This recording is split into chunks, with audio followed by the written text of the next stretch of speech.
Nicolás Sánchez de Albornoz, un gusto para todos nosotros estar aquí contigo. Encantado de estar en el Instituto Cervantes. En 1991 se puso en marcha el Instituto Cervantes. Sí. Tú fuiste su primer director. Sí. Y fue una decisión muy significativa. La democracia española ponía en marcha una institución cultural que había tardado años y años en ponerse en marcha, y además tú eras su primer director. Un director que tenía que ver con la cultura democrática, que venía como herencia desde antes de la Guerra Civil y después madurada durante la posguerra española y en el exilio. Por eso, para comprender la significación de tu nombramiento, es importante por un momento hacer memoria, volver a la memoria.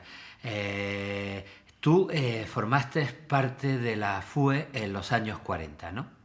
Exacto, yo fui uno de los fundadores, entre un grupo bastante pequeño, de la FUE, del grupo estudiantil de la Universidad de Madrid, que nos opusimos a la universidad y al régimen de Franco.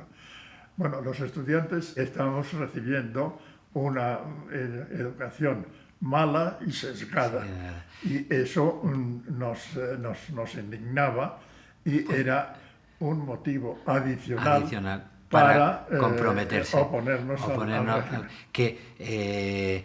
Comprometerse en la disidencia contra una dictadura, teniendo como apellido Sánchez Albornoz, siendo el hijo de no solo un historiador importante, sino de una figura de la República, rector de la universidad, que había sido rector de la universidad, que había sido embajador de la República, que inmediatamente fue perseguido en cuanto hubo el golpe de Estado.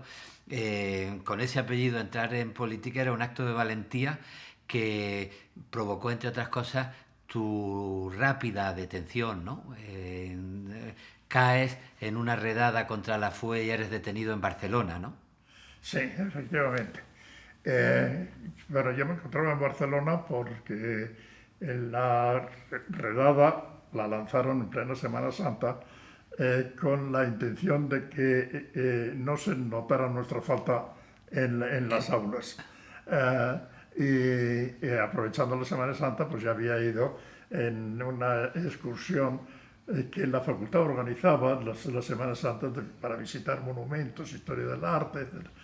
Pero claro, el motivo era la actuación en Madrid, y me trajeron a la Dirección General de Seguridad, donde me encontré con todos los compañeros, y de ahí pues nada, y de ahí interrogatorios. Fuiste de cárcel en cárcel hasta que te acabaron encerrando en el Valle de Cuelgamuros, dentro del campo de trabajo que estaba edificando el famoso Valle de los Caídos, ¿no? Y ahí protagonizas uno de los momentos históricos más significativos de nuestra posguerra, porque conseguiste escaparte con fortuna y salir al exilio en una aventura personal muy sorprendente y muy rara en la época, ¿no? Nadie conseguía escaparse de un campo de concentración, de una prisión completa que era España, ¿no?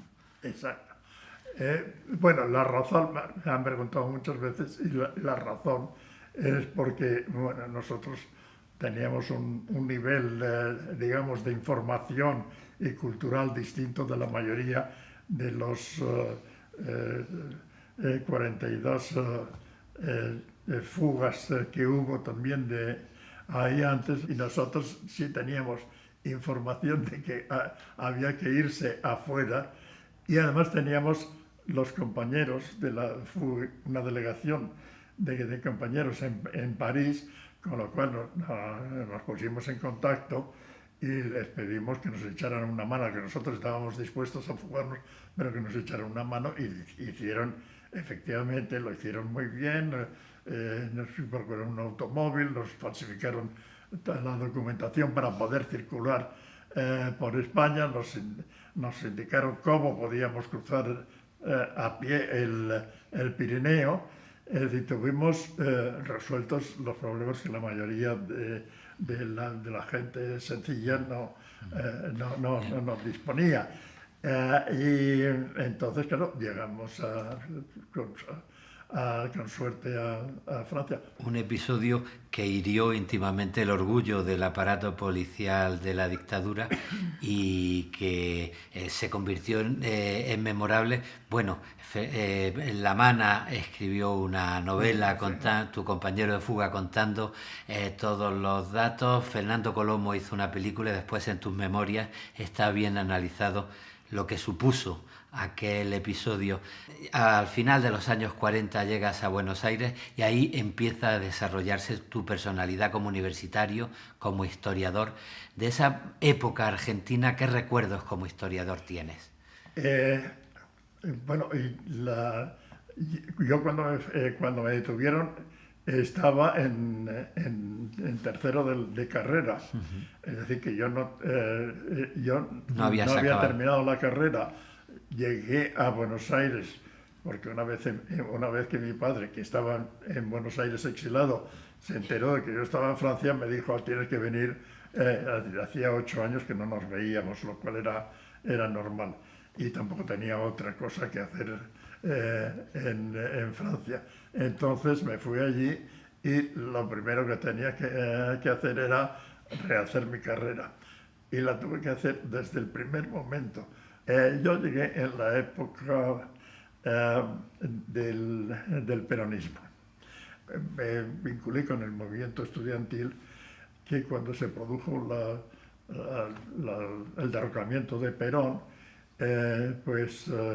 tomó la universidad y hizo una depuración de los peronistas por incompetente.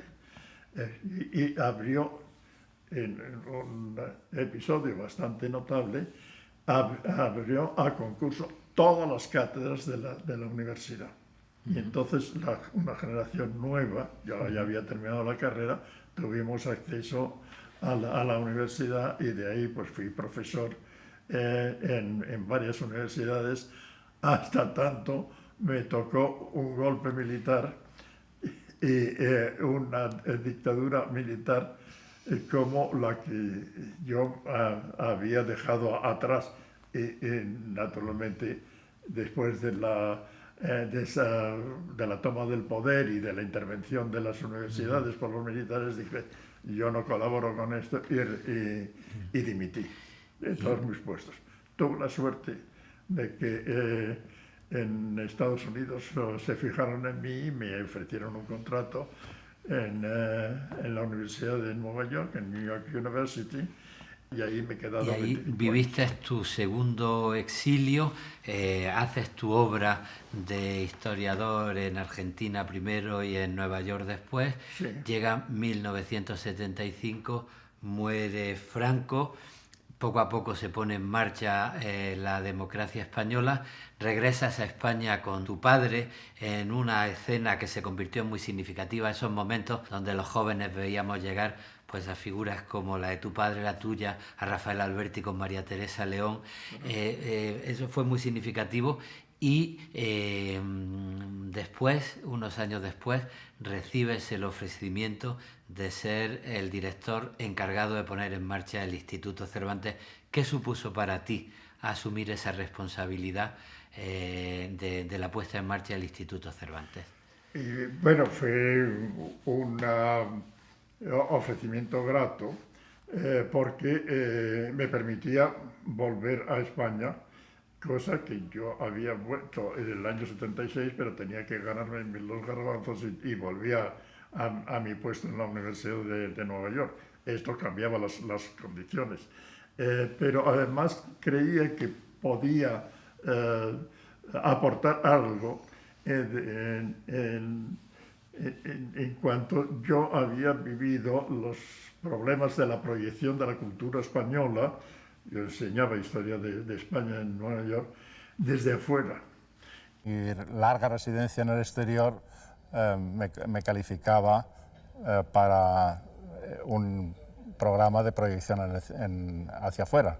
Y creía que, a lo mejor ingenuamente, ¿no?, que en comparación con la gente que se había formado en España, una España aislada, una España sin demasiado contacto con el exterior, tenía la ventaja de poder identificar a dónde se podía tocar para que la cultura española y la lengua española pudiera expandirse. Y 27 años después, en 2018, por ese camino que tú abriste, nosotros queremos seguir y nosotros te damos las gracias y es siempre un placer estar aquí contigo y verte por el Instituto Cervantes. Gracias a vosotros por acordaros. Muchas gracias, Nicolás.